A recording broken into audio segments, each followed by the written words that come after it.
Hello everyone. Real analysis में हमने real sequence start किया था। उसमें लिमिट की डेफिनेशन मैं बता चुकी हूँ आपको, लेकिन हम एक बार उससे रिवाइज करेंगे। एक्स एन कोई रियल सीक्वेंस है, कोई रियल नंबर एल्फ़ा, उस सीक्वेंस का लिमिट कब बनेगा। और real number alpha belongs to R is called limit of sequence X N if for epsilon greater than 0 there exist N not belongs to N. अगर किसी positive number epsilon greater than 0 के लिए एक natural number N not ऐसा exist करें कि mod X N minus alpha, यानी कि एक्स एन और एल्फ़ा का जो डिफरेंस है, जो अंतर है, वो एप्सिलॉन से छोटा हो for all N greater than N not. इस चीज़ को हम ये भी कह सकते हैं X N belongs to alpha minus epsilon, alpha plus epsilon for all N greater than N not. यानी कि एन जब भी एन नोट से बड़ा है, यानी कि जब N not plus 1, N not plus 2, N not plus 3 so on इस तरह से है, तो एक्स एन यानी कि जो सीक्वेंस का पद है, टर्म है सीक्वेंस का, वो इस एप्सिलॉन नेबरहुड में बिलोंग करे एल्फ़ा के। इसका मतलब ये हुआ कि जैसे जैसे एन इनफाइनाइट को अप्रोच कर रहा है, किसी फिक्स नंबर से बड़ा हो रहा है, मतलब इनफाइनाइट की तरफ बढ़ रहा है ना, तो एन जब इनफाइनाइट को अप्रोच कर रहा है तो सीक्वेंस का nth टर्म जो है, nवां पद जो है अनुक्रम का, वो एल्फ़ा को अप्रोच कर रहा है। ठीक है, इस चीज़ को हम ऐसे भी लिख सकते हैं, और limit n tends to infinity X N equals to alpha. जैसे जैसे n इनफाइनाइट को अप्रोच कर रहा है, nth टर्म, nवां पद जो है, वो एल्फ़ा को अप्रोच कर रहा है, तो हम कहते हैं alpha is a limit of sequence X N. एल्फ़ा अनुक्रम एक्स एन का लिमिट है। ठीक है, अब देखो, अगर ये जो लिमिट है एल्फ़ा, ये फाइनाइट नंबर हो, ठीक है, एक तो पहली बात ये हो गई कि लिमिट एग्जिस्ट करती हो, दूसरा ये हो गया कि अगर ये फाइनाइट हो तो सीक्वेंस कन्वर्जेंट होता है। कन्वर्जेंट यानी कि अभिसारी होता है। ठीक है, और अगर ये फाइनाइट नहीं हो, मतलब कि इनफाइनाइट और माइनस इनफाइनाइट हो, तो सीक्वेंस डाइवर्जेंट यानी कि अपसारी होता है। ठीक है, तो हम कन्वर्जेंट और डाइवर्जेंट सीक्वेंस की डेफिनेशन भी देख लेते हैं। तो कन्वर्जेंट सीक्वेंस या इसे अभिसारी अनुक्रम कहते हैं। तो कोई सीक्वेंस कन्वर्जेंट कब होगा? Let X N be any real sequence, ये कोई रियल सीक्वेंस है, then sequence X N is called convergent sequence. ये सीक्वेंस कन्वर्जेंट सीक्वेंस या अनुक्रम अभिसारी अनुक्रम होगा if limit N tends to infinity X N is finite. अगर लिमिट जो है सीक्वेंस की वो फाइनाइट हो, यानी कि अगर अनुक्रम की सीमा परिमित है, तो हम कहेंगे कि अनुक्रम अभिसारी है। यानी कि सीक्वेंस की लिमिट अगर फाइनाइट है, देन सीक्वेंस इज कन्वर्जेंट। यानी कि यहाँ पे दो चीज़ें हो गई, एक तो लिमिट एग्जिस्ट करनी चाहिए और दूसरा लिमिट फाइनाइट होनी चाहिए, है ना। मतलब हम ये कह सकते हैं, और limit N tends to infinity X N equals to, जो एल्फ़ा आ रहा है, alpha is any finite number. अगर एल्फ़ा फाइनाइट नंबर है तो सीक्वेंस कन्वर्जेंट होगा। यानी अगर किसी सीक्वेंस की फाइनाइट लिमिट एग्जिस्ट करती है, मतलब जो लिमिट एग्जिस्ट करती है वो लिमिट जो एक फाइनाइट रियल नंबर हो, तो सीक्वेंस कन्वर्जेंट होगा।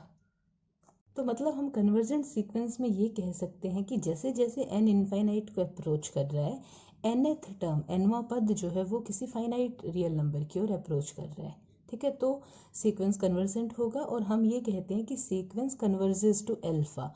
ये जो लिमिट आ रही है ना सीक्वेंस की, उस नंबर की तरफ सीक्वेंस जो है वो कन्वर्ज कर रहा है। ठीक है, तो हम इसे ऐसे लिख देते हैं, सीक्वेंस कन्वर्जेस टू एल्फ़ा। ठीक है, एल्फ़ा को कन्वर्ज कर रहा है सीक्वेंस, जैसे जैसे एन इनफाइनाइट को अप्रोच कर रहा है, एनवां पद जो है वो एल्फ़ा को अप्रोच कर रहा है। मतलब जैसे जैसे एन बढ़ता जा रहा है, तो जो nth टर्म्स है ना, वो टर्म्स जो है वो किसी एक नंबर एल्फ़ा के आसपास पास जाती जा रही है। तो कन्वर्जेंट सीक्वेंस के बाद आता है डाइवर्जेंट सीक्वेंस, यानी कि अपसारी अनुक्रम। तो अगर कोई सीक्वेंस कन्वर्जेंट नहीं है तो वो डाइवर्जेंट भी हो सकता है और ऑस्किलेटिंग भी हो सकता है। ठीक है, तो जैसे हमने कन्वर्जेंट में क्या पढ़ा, अगर सीक्वेंस की लिमिट एग्जिस्ट करती हो और वो फाइनाइट नंबर हो तो सीक्वेंस कन्वर्जेंट होगा। ठीक है, और अगर if limit n tends to infinity xn equal infinite और माइनस इनफाइनाइट, अगर सीक्वेंस की लिमिट जो है वो इनफाइनाइट या माइनस इनफाइनाइट आती है तब सीक्वेंस क्या होगा, then sequence is divergent sequence. तो सीक्वेंस अपसारी अनुक्रम होगा। ठीक है, अगर इसकी लिमिट इनफाइनाइट आ गई तो हम कहेंगे सीक्वेंस डाइवर्जेस टू इन्फिनिटी, मतलब ये जो हमारा अनुक्रम है ये इनफाइनाइट की तरफ अपसारी है। ठीक है, और अगर माइनस इनफाइनाइट होगी तो माइनस इनफाइनाइट की तरफ अपसारी है। अब अगर सीक्वेंस ना तो कन्वर्जेंट हो और ना ही डाइवर्जेंट हो, यानी कि सीक्वेंस की लिमिट जो है वो ना तो फाइनाइट हो ना ही इनफाइनाइट हो, मतलब सीक्वेंस की लिमिट एग्जिस्ट ना करे, तो सीक्वेंस ऑस्किलेटिंग यानी कि दोलनीय होता है। ठीक है, इस sequence is neither convergent nor divergent, then sequence is oscillating.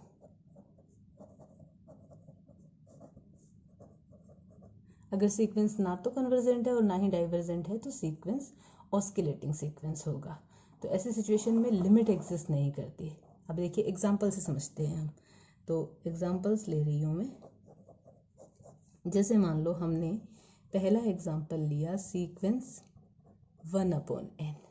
ठीक है, मतलब यहाँ पे हमारा nth टर्म जो है वो 1/n है, nवां पद जो है वो 1/n है। अब अगर हम limit n tends to infinity लेते हैं nवें पद में, nth टर्म में limit n tends to infinity, तो ये 0 को अप्रोच करेगा। ठीक है, और 0 फाइनाइट नंबर है। इसका मतलब ये हुआ कि ये जो सीक्वेंस है ना 1/n, ये कन्वर्जेंट है और ये कन्वर्ज करता है 0 को। Sequence converges to 0। ठीक है, अब देखो मान लो हमने सेकंड एग्जांपल में सीक्वेंस लिया n। ठीक है, यानी कि यहाँ पे हमारा nth टर्म जो है वो n है। अब अगर मैं यहाँ पे लिमिट लेती हूँ limit n tends to infinity xn, यानी कि limit n tends to infinity xn की वैल्यू n है ना, तो ये इनफाइनाइट आ रहा है, मतलब फाइनाइट लिमिट एग्जिस्ट नहीं करती। तो इस सिचुएशन में सीक्वेंस कैसा है, डाइवर्जेंट, यानी कि अपसारी है। इसका मतलब सीक्वेंस डाइवर्जेंट है और ये डाइवर्जेस टू इन्फिनिटी, इन्फिनिटी को डाइवर्स कर रहा है। ठीक है, अच्छा अगर यहाँ पर सीक्वेंस -n होता है ना, तो nth टर्म जो है वो -n हो जाती और जो लिमिट है वो इस सिचुएशन में आ जाती -इन्फिनिटी, तो हम कहते sequence diverges to -infinity. Right, तो कन्वर्जेंट का एग्जांपल हो गया, डाइवर्जेंट का एग्जांपल हो गया। अब देखिए मान लीजिए सीक्वेंस जो है वो ये है -1 की पावर n। ठीक है, यानी कि हमारा nth टर्म जो है वो है -1 की पावर n। अब अगर हम लिमिट लें limit n tends to infinity xn, limit n tends to infinity -1 की पावर n। ठीक है, तो अगर n इवन नंबर होगा तब तो इसकी वैल्यू आएगी 1, इफ n इज इवन। ठीक है, और अगर n ऑड नंबर होगा तो इसकी वैल्यू आएगी -1। अगर एक सम संख्या है n तब तो -1 की पावर कोई सम संख्या होगी तो ये 1 बन जाएगा। ठीक है, और अगर ऑड होगा तो ये -1 बनेगा। यानी कि इसमें 1 और -1, कभी वैल्यू 1 आ रही है n टेंड्स टू इन्फिनिटी पे n टर्म की और कभी -1 आ रही है, मतलब दो लिमिट पॉइंट एग्जिस्ट करते हैं 1 एंड -1, तो लिमिट एग्जिस्ट नहीं करती। इस सिचुएशन में सीक्वेंस जो है कभी 1 पे जा रहा है, कभी -1 पे, कभी 1 पे, कभी -1 पे, यानी कि ऑस्किलेट कर रहा है, ऑस्किलेटिंग सीक्वेंस है। ठीक है, तो सीक्वेंस xn इज ऑस्किलेटिंग। ठीक है, अच्छा ये ऑस्किलेट कर रहा है फाइनाइटली, परिमित रूप से दोलनीय है ये, ठीक है, क्योंकि कभी 1 आ रही है कभी -1 आ रही है। ऑस्किलेटिंग फाइनाइटली, परिमित रूप से दोलनीय है, क्योंकि सीक्वेंस की जो लिमिट है, लिमिट पॉइंट कभी 1 बन रहा है कभी -1 बन रहा है, और ये दोनों के दोनों मतलब 1 एंड -1 दोनों फाइनाइट है। इसका मतलब सीक्वेंस कैसा है, ऑस्किलेटिंग फाइनाइटली। तो मतलब एक और केस रिमेनिंग है, दैट इज ऑस्किलेटिंग इनफाइनाइटली, अपरिमित रूप से दोलनीय है। तो उसका एक और एग्जांपल देख लेते हैं। अगर हमारा सीक्वेंस है सपोज -1 पावर n और मल्टीप्लिकेशन में n है, यानी nth टर्म जो है वो -1 पावर n है, ठीक है। तो अब हम इसे लिख सकते हैं कि अगर n इवन होगा, है ना, इवन यानी कि मान लो मैं कह रही हूँ n इक्वल्स टू 2m है, 2 का कोई मल्टीपल ही तो होता है इवन नंबर, सम संख्या 2 का गुणज तो होता है, ठीक है। तो अगर n इक्वल्स टू 2m है तो -1 की पावर 2m लेंगे तो ये 1 हो जाएगा और ये आ जाएगा 2m, राइट। और अगर ऑड है यानी कि 2m + 1 है तो ये आ जाएगा -2m + 1, ठीक है। ये 2 केसेस बन रहे हैं। अब अगर हम बात करें limit n tends to infinity xn की, तो देखो n इक्वल्स टू 2m है, तो अगर m इनफाइनाइट को अप्रोच करेगा तभी n इनफाइनाइट को अप्रोच करेगा, या फिर वाइस वर्सा कह सकते हो। तो मतलब n टेंड्स टू इन्फिनिटी लेने का मतलब हो गया m tends to infinity, okay. तो अगर यहाँ पे हम पुट करते हैं जब n इवन है तब तो ये वैल्यू आ रही है इनफाइनाइट, और अगर यहाँ पुट करें तो ये आ रही है minus infinite if n is even, और ये है इफ n इज ऑड, ठीक है। तो मतलब जो लिमिट पॉइंट है वो कभी इनफाइनाइट बन रहा है कभी माइनस इनफाइनाइट बन रहा है। तो सीक्वेंस कन्वर्जेंट या डाइवर्जेंट नहीं है, क्योंकि कन्वर्जेंट और डाइवर्जेंट के लिए लिमिट एग्जिस्ट करनी चाहिए। यहाँ लिमिट एग्जिस्ट नहीं करती क्योंकि लिमिट तो यूनिक होती है ना। तो यहाँ पे limit point infinite and minus infinite बन रहे हैं, तो ये सीक्वेंस ऑस्किलेटिंग है। अब पिछले वाले केस में क्या था, लिमिट पॉइंट जो 1 एंड -1 आ रहे थे, तो वो सीक्वेंस ऑस्किलेटिंग फाइनाइटली था, और यहाँ पे limit point infinite and minus infinite, मतलब सीक्वेंस कभी इनफाइनाइट की तरफ जा रहा है कभी माइनस इनफाइनाइट की तरफ जा रहा है। तो ये है इस सिचुएशन में सीक्वेंस कैसा है, इज ऑस्किलेटिंग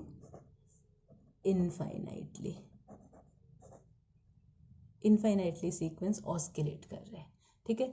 तो मतलब ये बिहेवियर हो सकते हैं सीक्वेंस के, सीक्वेंस कन्वर्जेंट हो सकता है, सीक्वेंस डाइवर्जेंट हो सकता है, ऑस्किलेट कर सकता है फाइनाइटली, और इनफाइनाइटली भी ऑस्किलेट कर सकता है। तो अभी हम एक थ्योरम करते हैं कन्वर्जेंट सीक्वेंस पे based. Every convergent sequence is bounded. हमें ये प्रूव करना है कि हर एक कन्वर्जेंट सीक्वेंस, अगर कोई सीक्वेंस कन्वर्जेंट है, अगर कोई अनुक्रम अभिसारी है, तो वो बाउंडेड होगा, परिबद्ध होगा, ठीक है। तो प्रूफ स्टार्ट करते हैं। हमें सीक्वेंस कन्वर्जेंट लेके चलना है और हम उसे बाउंडेड प्रूव करेंगे, ठीक है। Let xn be any real sequence. xn हमने कोई रियल सीक्वेंस ले लिया, ये सीक्वेंस हम मान लेते हैं कि कन्वर्जेंट है। Let xn be a convergent sequence. ये कन्वर्जेंट सीक्वेंस है। अब अगर ये कन्वर्जेंट है तो किसी ना किसी रियल नंबर को कन्वर्ज करेगा, तो जिस रियल नंबर पे या फिर इसके एक फाइनाइट लिमिट एग्जिस्ट करेगी, तो जो इसकी फाइनाइट लिमिट है वो हम मान लेते हैं अल्फा है। Let xn converges to alpha, alpha को कन्वर्स कर रहा है, ठीक है, यानी कि अल्फा इसकी लिमिट है। तो अब लिमिट की डेफिनेशन से it implies for epsilon greater than 0 there exist n nought belongs to n such that, limit की डेफिनेशन क्या कहती है, xn belongs to alpha minus epsilon alpha plus epsilon for all n greater than n nought. मतलब xn alpha के epsilon neighbourhood में belong करता है for all n greater than n nought, ठीक है। मतलब हम ये कह रहे हैं कि जो हमारा n है वो हमें पता है नेचुरल नंबर है। नेचुरल नंबर कैसे होते हैं, 1 2 3 4 सो ऑन, इस तरह से। तो बीच में कहीं इसकी वैल्यू n नॉट है, कोई फाइनाइट नंबर है n नॉट, ठीक है। तो उसके बाद क्या होगी, n not plus 1 n not plus 1 sorry n not plus 2 n not plus 3 so on, इस तरह से होंगी। n की वैल्यूज़। तो जब n हमारा n नोट से बड़ा है, यानी कि इधर वाली सारी वैल्यूज़ टेंड्स टू इन्फिनिटी तक, जब हमारा n नोट से बड़ा है तो इस पे बेस्ड जो सीक्वेंस की टर्म है, यानी कि xn note plus 1, xn note plus 2, xn note plus 3 so on, ये सारी की सारी टर्म्स कहाँ होगी? अल्फ़ा के एप्सिलॉन नेबरहुड में होगी, राइट। मतलब हम ये कह रहे हैं, ये हमारी रियल लाइन, ये सपोज अल्फ़ा, ये अल्फ़ा माइनस एप्सिलॉन, ये अल्फ़ा प्लस एप्सिलॉन, ठीक है। तो हम ये कह रहे हैं कि ये जो एप्सिलॉन नेबरहुड है ना, इसके अंदर हैं सारी terms xn note plus 1, xn note plus 2, xn note plus 3 so on, सारी की सारी इस एप्सिलॉन नेबरहुड के अंदर हैं। यानी कि ये जो सारी वैल्यूज़ है ना, xn note plus 1, n note plus 2, xn note plus 3, ये सारी की सारी अल्फ़ा माइनस एप्सिलॉन से बड़ी एंड अल्फ़ा प्लस एप्सिलॉन से छोटी है, क्योंकि ओपन इंटरवल में बिलोंग कर रही है, राइट। तो जो सीक्वेंस है हमारा, उसकी इस इंटरवल से बाहर कौन कौन सी टर्म बची, कौन कौन सी टर्म है जो इस इंटरवल के अंदर नहीं आ रही, तो वो टर्म्स कौन सी होगी? जब n हमारा 1 से लेकर के n नोट तक होगा, यानी कि x1, x2, x3 and xn note, सिर्फ ये टर्म्स n नोट टर्म्स ऐसी है जो इस इंटरवल से बाहर है, ठीक है। तो ये जो n नोट टर्म्स हैं, इनके अलावा जो टर्म्स हैं वो सब की सब अल्फ़ा माइनस एप्सिलॉन से बड़ी एंड अल्फ़ा प्लस एप्सिलॉन से छोटी है, राइट। तो वो सारी की सारी टर्म्स तो बाउंडेड है। ये टर्म्स जो है इनके लिए अभी हमें बाउंड नहीं पता क्या होगा। तो हम ऐसा करते हैं, let small g equal minimum x1, x2, xn note alpha minus epsilon. x1, x2, xn note, ये जो n नोट टर्म्स थी ये इस इंटरवल से बाहर थी, तो इन n नोट टर्म्स में से और अल्फ़ा माइनस एप्सिलॉन में से जो छोटा है, सबसे छोटा, उसको हमने स्मॉल g मान लिया, ओके। और कैपिटल G हम मान लेते हैं maximum x1, x2, xn note alpha plus epsilon, ठीक है। मतलब ये इसकी जो लोअर लिमिट है ना, इसको तो मिनिमम वाले में हमने लिखा है, और जो अपर लिमिट है, upper limit in the sense मतलब लोअर बाउंड जो है उसको हमने मिनिमम में लिखा है, और अपर बाउंड जो है उसको अल्फ़ा प्लस एप्सिलॉन को हमने मैक्सिमम वाले में लिखा है।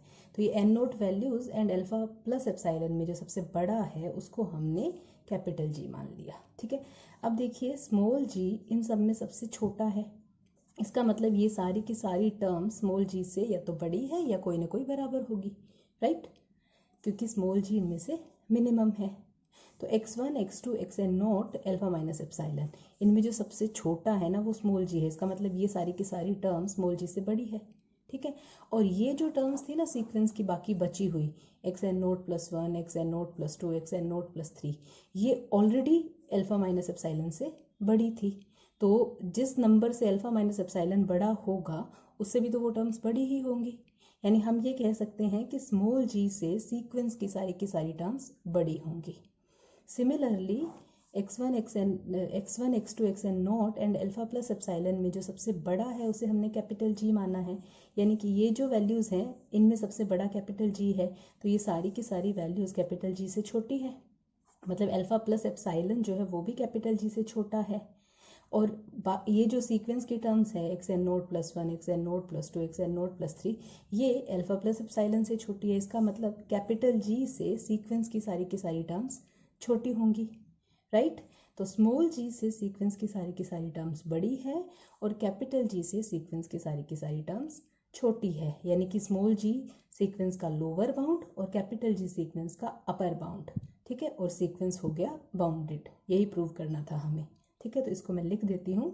तो हम लिख सकते हैं it implies small g less than equal xn less than equal capital G for all n belongs to n, यानी कि सीक्वेंस के सारे टर्म स्मॉल g से बड़े हैं और कैपिटल G से छोटे हैं, ठीक है। इसका मतलब ये हुआ कि सीक्वेंस कैसा है, इज अ बाउंडेड सीक्वेंस, ठीक है। तो सीक्वेंस को हम कन्वर्जेंट लेके चले थे और हमने प्रूव कर दिया कि सीक्वेंस बाउंडेड होगा, मतलब कि हर एक कन्वर्जेंट सीक्वेंस बाउंडेड होता है। आई होप आपको कन्वर्जेंट सीक्वेंस की डेफिनेशन, उस पर बेस्ड ये थ्योरम समझ आ गई होंगी। आपको अगर कोई डाउट हो तो आप मुझसे पूछ सकते हैं। Thank you very much.